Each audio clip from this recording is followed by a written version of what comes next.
real stories, bold truths, voices rising with a purpose. This is Brave Voices.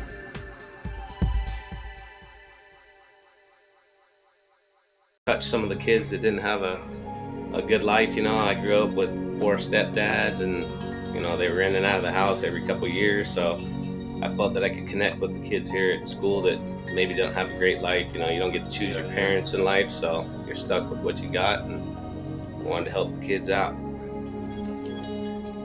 And if you wasn't a campus supervisor, would you be like a teacher or like a librarian? See, that was one of my problems. In school I didn't do real well. Being a kid, I wanted to be the class clown and be the funny guy. And that doesn't work out for you. And that's one of my biggest regrets in life, is not getting a good education. I was already here for 4 years, and I messed around the whole time. So did you graduate from this school? I ended up graduating from Chaparral. And then where were you born? You were born I was born and raised right here in San Diego. Born at Grossmont Hospital. Both my kids were born there. I was a union sheet metal worker for 31 years in construction. After you reach the age of 50, you could pull your pension. So I pulled my pension and then was looking for a second career, and I found this job. Back to the school topic, what would you say your favorite subject was in school, or least favorite subject? My least favorite was definitely English.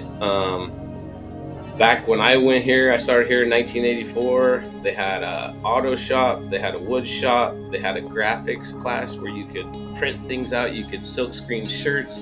So I think that was my favorite class, the graphic arts class, where you could make all that. We made little business cards. Back then they had a surf club here at the school.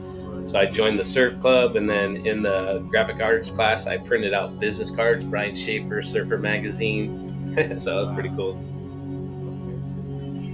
And then, so you've been working at the school with the kids and all that, sometimes problems and stuff. What would you say is the biggest challenge in this just getting the kids to listen. I tell the kids all the time, I was the same way when I was a kid. If an adult talked to me, I kind of put up a wall and didn't want to listen to them and fought all the adults. But it took me till I was 19, and I got a job in the trade and started working with some older guys, and they told me, "Hey Brian, we can see you're a good person. You just weren't raised right, so we're gonna try to help you and guide you." And then it all started clicking for me, and I was like, man, okay, they were right, and you look back on life and you're like, they were right. But at that point it was too late. I didn't do good in school, but luckily I got in construction and did really good there.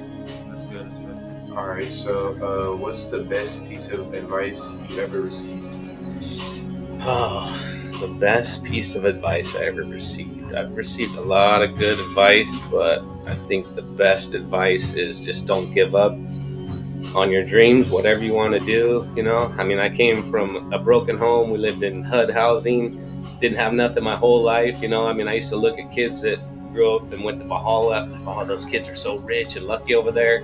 Now I have a house over there, so if you have a house in Rancho? Mm-hmm. So I truly believe if you want to do something, you can do it. But a lot of things that people want to do are hard. It's not going to be easy. You're not going to just walk right into something and be a millionaire. You're going to have to work more than everybody else. You're going to have to work harder than everybody else. But if you want to do it in America, you can do anything you want, man. There's nothing you can't achieve if you really want it.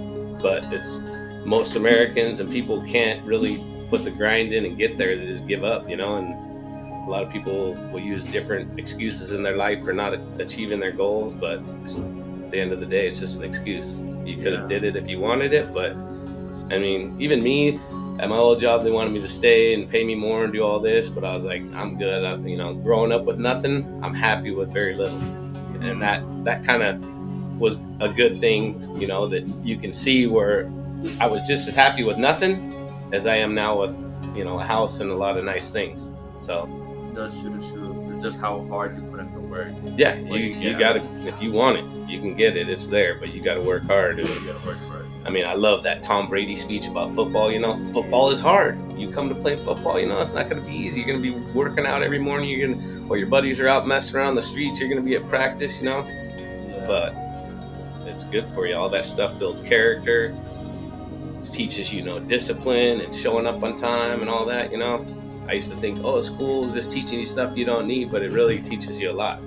It teaches you how to study for things, teaches you how to prepare, teaches you to be outgoing. A lot of people I have a problem getting in front of a crowd and talking. I clamp up. One-on-one, I can talk with anybody, but you get me in front of a crowd and I'm like, I don't even know what to say. This is going to YouTube. Yeah. People are going to see it.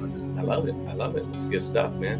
And I love it. You want to wrap it up with the last question? So, talking about your high school life, talking about how you were, as a younger person, if you could give a message to your younger self or high school self, what would you tell Or them? like the students, like what's one of Should have listened to the adults. And a lot of times the adults that are trying to tell you stuff, you get mad at them and you fight them. They don't have But enough if respect. they didn't care about you, they wouldn't even talk to you about it. They would just be Yeah. like, okay, I don't want to waste my time with that kid. They obviously saw something in you that they liked, and there was, a good quality that you had that they wanted to help you out and get you to a better place. Yeah. But that's the biggest thing. If kids could learn, I try to tell my kids at home, I'm trying to teach you all the mistakes I made, and not having a dad to guide me. I had to learn a lot of mistakes on my own and fail, and you're going to fail in life. Everybody fails, that's how you learn. You fail. Sometimes like people don't want to listen to advice. So like if you tell them a mistake you made, they don't listen until they make the mistake. So Yeah. That's when it will really hit them. So like they gotta make the mistake Yeah. in order for them to learn. And once you make that mistake, you learn to Learn never from make it. that mistake Yeah. again. I had like finance stuff with my house when I got my first home loan. They put like a prepayment penalty on there, which means when you go to sell your house, you have to pay them $5,000 before you can get out of that house. And all that stuff without someone that knows. You go to a guy that wants to make money. I can talk him into paying $5,000 when he leaves. That that guy Smart. is a bad person to get me like that. It was like you should have been honest and like, hey. All right. But- And yeah, that's all the questions I got for you, Brian. Very much it for our podcast. I love it, man. I love you guys' podcast. You guys are doing a good thing here. Yeah. Looking forward to more. Probably doing a part 2 or 2. All right. Looking forward to it. All right. Thank you guys for watching. And until next time. So.